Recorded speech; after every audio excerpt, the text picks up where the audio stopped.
জামালপুরে ৫১তম জাতীয় স্কুল মাদ্রাসা ও কারিগরি গ্রীষ্মকালীন ঐতিহ্যবাহী কাবাডি খেলা অনুষ্ঠিত হয়েছে। ৮ অক্টোবর বুধবার সকালে ইসলামপুর উপজেলা পরিষদ প্রাঙ্গণে জাতীয় স্কুল মাদ্রাসা ও কারিগরি শিক্ষা প্রতিষ্ঠানের আয়োজনে ৫১তম জাতীয় স্কুল মাদ্রাসা ও কারিগরি গ্রীষ্মকালীন ঐতিহ্যবাহী কাবাডি খেলা অনুষ্ঠিত হয়। জানা গেছে, জাতীয় স্কুল মাদ্রাসা ও কারিগরি শিক্ষা প্রতিষ্ঠানের উদ্বোধনী ম্যাচে কান্দারচর উচ্চ বিদ্যালয়, Islampur JKM girls school and college, Pachabahala জামেদ আলিম দাখিল মাদ্রাসা, হারগিলা উচ্চ বিদ্যালয়, জামিয়াতুল ইসলামিয়া মাদ্রাসা ও হারিয়াবাড়ি উচ্চ বিদ্যালয় সহ মোট ৬টি প্রতিষ্ঠান কাবাডি খেলায় অংশগ্রহণ করেন।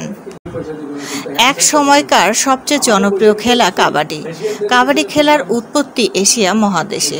স্বাধীনতার পর জাতীয় খেলা হিসেবে বাংলাদেশে স্বীকৃতি পায় কাবাডি।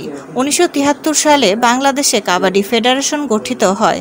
কাবাডি খেলা পরিচালনা করেন আকরাম হোসেন, শরীফউদ্দিন রুবেল, নাসরিন আক্তার ও বেলায়েত হোসেন সহ প্রমুখ।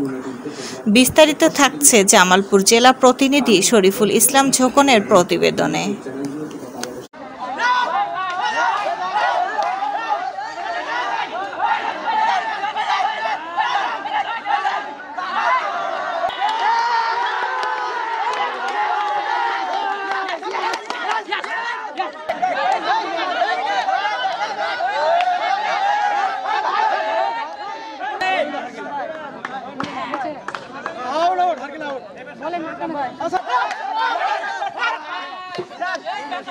Out.